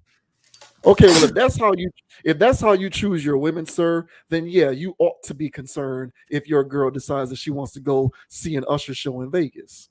Mm-hmm. So, you know, that's kind of how I look at that. These women are not solid. They are opportunistic business people who are in the business of sex with men who make a lot of money. And the easiest access to that, for whatever reason, we can speculate, is NBA players and NFL players. So he's speaking to something that's actually going on. I believe him 1,000%. Not that this is a secret. We know this ain't no secret, right? But that's the kind of stuff I'm talking about. So if you subscribe to that kind of lifestyle, yeah, you ought to be the one who's concerned, because really your girl is just being rented by you. You're borrowing her for now, and whoever is willing to pay a higher premium can just assume your previous tab and relieve you of your duties. Yep. And I was surprised to hear this, honestly, because I remember hearing, these stories. I didn't watch The Last Dance. Oh, tisk. Well, I didn't watch it, but I still always heard stories about ladies showing up to the Bulls facility, the hotels and stuff like that. I heard that. I kind of thought that those days were kind of over. I mean, I knew it happened, but I figured that the all the traps were taking place online. but to see that there's still workers willing to put in the groundwork to show up at these venues just shows their level of dedication to their craft. Commitment. Yeah, it's heavy commitment. It's they're working on their left hand dribble while dodging cones, catching a tennis ball, throwing it back. You know, they're working on their game, guys. And you think that this is just a regular post? No, that's her working on her drills. Okay, so she's working on trying to catch somebody in this net. Right. So she knows that her eggs are fertile. They're ready to go. She probably hitting you up when she's ovulating. Oh, yes, fellas. They do that too. You know, they keep track of their cycles. And I'm pretty sure these women, because if they're really doing their X's and O's, let's be honest, they're tracking that too. All right. So you really have to look at them, as you mentioned, as the professionals they are. They don't see you. They see an opponent. All right. You are something to be conquered, not something to be loved by these types of women. All right. So when I call these types of women whores, because, well, that's what they are, I'm not talking about all women, because not all women are hopping flights to Minnesota so they can catch the Timberwolves or the Phoenix Suns when they came to visit. All right. That's not what you're doing. Okay. That's what these whores do. All right. And so they're really selling their vagina for a living. I think that's the qualification. So, Yes. So when we look at these situations here, I hold no punches with this stuff. I'm gonna just call a spade a spade. And honestly, I think we all need to call these spades the spades that they are, and stop buying into the delusion, especially fellas. All right, because I understand, you know, for somewhat in women's psyche, they love to enable each other, they love to coddle each other, and they love to live in this little delusional bubble. That's cool. But for the fellas, I really would like to emphasize, you know, these types of spirited women, and they're not just after athletes. All right. So these types of spirited women show up at your jobs. All right. If you the man at the job, trust and believe there's somebody in the lower tier, bro. So put it this way. If you the man on the Memphis Grizzlies, you the man on the Memphis Grizzlies. All right. Then you're going to get the woman who thinks she can get you and all this other stuff and put in that work. She's going to come holler at you while you're in another city. All right. But as above, so below. All right. As it is in a macro, so it is in a micro. All right. So just because that's going on with a star player from Memphis, you're the star player at your job. And there's probably some young lady in there that's looking at you the same type of come up. So this doesn't just happen to star athletes, fellas. All right. Whores are in all economic classes. All right. So we really have to look at the types of characters, as you say, right? What would you just say in the last topic of, you know, how are you choosing? What are you choosing? All right. Did you like her because she's a little ratchet and she dancing to Suki Hana and Sexy Red? And you like a little ratchet in your life? You just signed up for it, big dog. You know what I'm saying? Enjoy the next six months to 6 years in misery. All right. Because you just chose that. All right. So you just have to be mindful. These athletes have to be mindful. I contribute a lot of this to, as you mentioned, all right, socioeconomic stuff. And I also contribute a lot of this stuff to youth, as we tackled before. I really think that these young people did not grow up cutting their teeth the same way we cut our teeth. And they're a little bit more vulnerable than the previous generations. And that's why these 30-something-year-old women are vulturing on the Melo Balls, the whoever that's in the NBA now, because they're sinking their teeth in these guys who are not mature enough to understand that she's treating you as an opponent, not a lover. So this was great insight from Jalen. He's a little unique. He's a unique young man. So yeah. I'm not surprised that he's the one that's actually explaining this. I think more athletes need to. I mean, it's not like they don't get their orientations. So it is what it is. They already get the talks from the old heads. They're just choosing not to listen. And I think they're choosing not to listen is because they're incapable due to the lack of not having the right kind of training coming up. And so since they're so vulnerable, since they're so open, they're ready for the taking. Flies don't show up to shit, you know, for no reason, man. And so these women are flying around because they know that these niggas, excuse my French, I'm getting all that, because they know these dudes is not ready. So be mindful, fellas. All right, this is not just happening to ball players. This could happen to you in your everyday world, man. So pay attention, man, and choose wisely. You know, choose wisely. Yeah, I hear that for sure. Young men have always been subject to poor decisions when it comes to women. That's nothing new. But I think what's different about it now is the phones. There's such easy access to visuals and content and messaging directly through mainly these social media apps that it exacerbates the vulnerability of the decision making of a young man. And so that's why I think it's gotten worse, in my opinion, in terms of these guys getting exploited outright by these chicks. Yep. So yeah, y'all dudes need to stop thinking that these Instagram models and these porn chicks and these OnlyFans chicks are the move. They're not. I keep trying to tell y'all dudes, man, it's women in your city who look just as good as them, but they carry themselves a different kind of way because they don't put their lives and they ain't on Front Street. And they're, frankly, as you put it, not sex workers. But yeah, there's a sizable, just like there's a sizable percentage of women who are these opportunistic business people, there's unfortunately a sizable percentage of men who just choose poorly, and they just, we have gone into this new era of American culture where dating sex workers is like an acceptable form of behavior, and it's just goofy. It's just weird. It's weird. She belongs to the streets. And trust and believe, you don't have to be a legal sex worker to be a sex worker. Okay.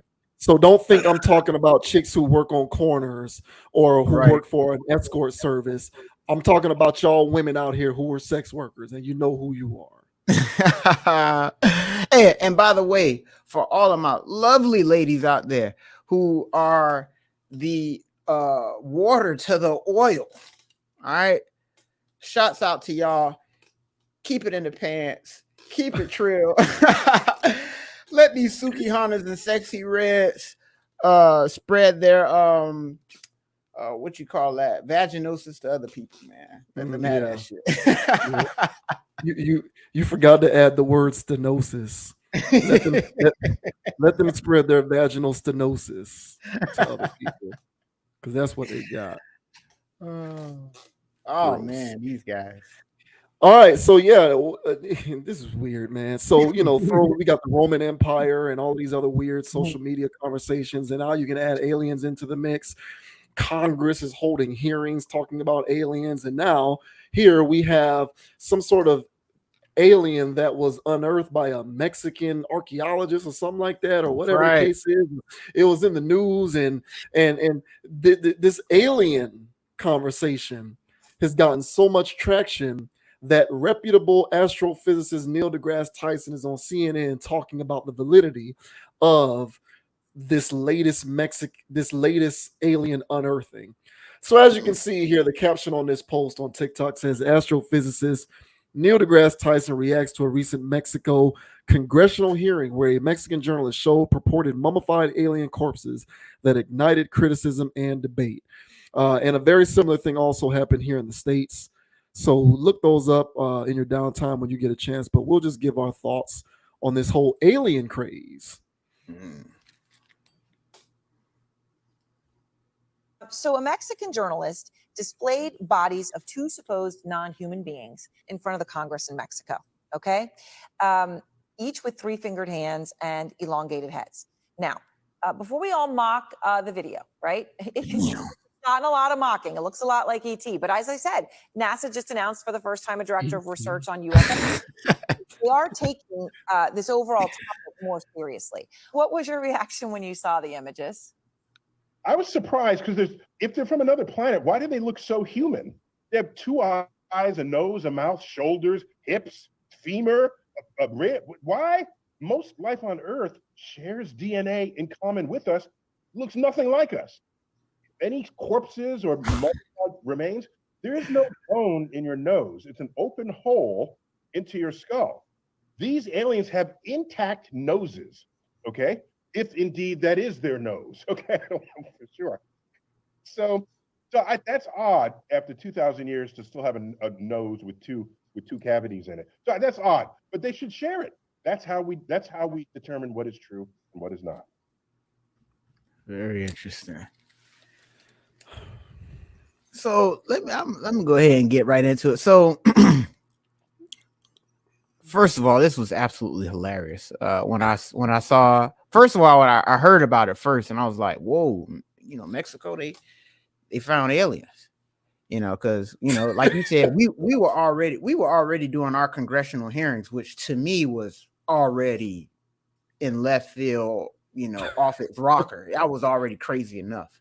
So then when I heard Mexico found something, I was like, what? Then I saw the video and I saw these things. And I said, whoa, are you kidding me? This is what we were waiting on.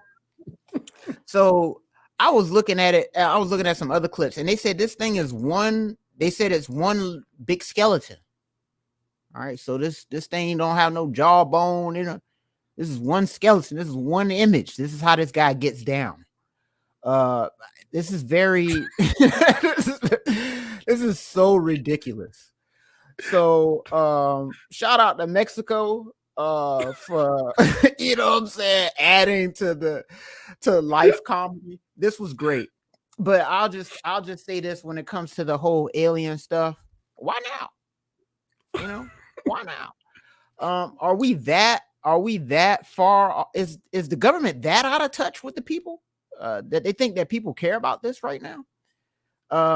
I don't think not this stuff. We don't want this. Now, people will care about aliens if it's like some, not a congressional hearing, not none of this. We want some real stuff. And I think if it was some real stuff going down, people seeing stuff everywhere, zoop, zoop, zoop, zoop, everybody on their smartphone seeing something. All right, that'll be a buzz. But when you're hearing this from government officials, the people that's been keeping everything G14 classified for the last 100+ years, there's still some things right now, all right, that went on in the Kennedy assassination, the Martin Luther King, all kinds of things that are still classified, redacted. But all of a sudden, we're coming out now and talking about aliens are existing and all this other stuff. I personally call BS on this. I feel as though this is some type of, hey, over here, oh, hey, over here. And it's like, I don't think anybody's biting on this, especially this ET type paper mache.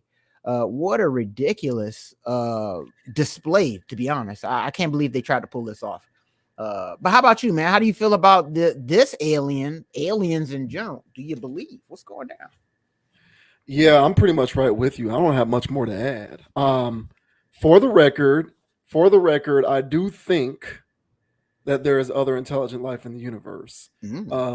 This thing is too big. Oh. I was watching this documentary on Netflix. I forget the name of it, but it was some sort of astrology documentary getting into space and the universe and all that.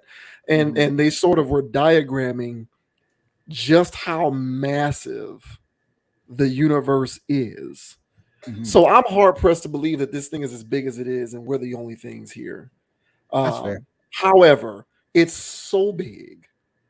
It's so big that the likelihood that we're just going to have alien visitors on the regular, I find to be far-fetched personally. And if that does start to happen, I don't think that they're going to resemble human remains so closely. And that's the part of this that's silly to me. That thing looked like a mummified baby. Like that's what that looked like to me. It looked as if they unearthed an infant child or like an adolescent toddler from an ancient civilization. That's what it looked like to me. And over time, the remains and the degradation of the skeletons, and it creates the elongated mass and all of that kind of stuff, which can explain why it might look alien-like, but it's really human. But the bigger thing for me is, and I agree with you 100%, why does this always seem to happen in bunches? Like, Right. So we've gone all of this years where everything is classified, disavowed, doesn't exist. Area 51, all of this stuff, no visuals, no imagery. We still don't know if they got a spaceship at Area 51. We right? All of these years, now all of a sudden in the last 6 to 8 months, there's all of these sightings and videos and congressional hearings and visuals of skeletons and remains. No, I'm like you. I think that this is smoke screen. to distract the population from asking questions on things that they don't want people to ask questions about. Honestly, Yep. I think that they want to flood the internet and flood your timelines and put this crap on CNN and Fox and MSNBC so that no one is asking about the economy. No one is asking about these taxpayer dollars that's going to foreign governments overseas to fund wars. They don't want you to ask that stuff. They don't want you to ask what percentage of my taxpayer money is going to fund Ukrainian tanks and artillery, which is a thing. So that's not even controversy. Like, that's a thing that we're actually doing. So that's not an opinion. That's a fact. It's not some JV Wins opinion here. So that's what I think it is. It's like they don't want people to ask that. So here, we'll give y'all aliens. And they're banking on the widespread stupidity of the everyday commoner to feed into the mumbo jumbo and not ask the questions. And unfortunately, if my cynicism is going to show itself here, a lot of times it's an effective strategy. And I'm not proud to say that. I'm not proud to say it. It's no different than hip hop and Ice Spice having the biggest stream song at any given point in time, or any of the rest of these, crapola songs. The music industry banks on us consuming the fodder and not demanding better quality music so that they can continue to control the industry and control the flow of content and everything else. So I think that the alien thing is smokescreen. I don't buy it either. I don't think that this is real. I don't think that these are aliens. I don't think that there's spaceships whirling over us as we speak. I think people have watched one too many sci-fi movies. And I do think that they're out there, but in what form, we don't know. I would be very shocked if they look like that and look so closely and resemble humans. It just doesn't make sense. That's ridiculous. So yeah, I think it's a smokescreen. I do. And I think that this is a tactic that is being utilized to keep people consuming and not asking pertinent questions that they don't want people to ask. Yeah, and I'll just say this: they do it because, well, yeah, it works. It's a formula. And to be honest, I felt like they always use aliens, whether in Hollywood or any other thing, to keep this thing up. And I'll just say this: just riddle me this. All right, riddle me this for the believers. I'm on the fence. I'm with you in a sense of this is a mass universe. To say that there's one intelligent planet could be so there's intelligent life somewhere, whether it's a crawling organism or it's a right. We just don't know what. It qualifies as alien if it's crawling and it's whatever sentient. Correct. Yeah. So I'll give that. But when it comes to this whole interdimensional travel, light speed, all this Hollywood stuff, man, riddle me this for the believers that with all this stuff. Riddle me this: if these guys are so far advanced, that they don't even need to talk. They can use telepathy. They're doing interdimensional travel, traveling at light speed, all right, using titaniums and metals that we can't even track here on Earth. They're doing all of this fancy stuff, right?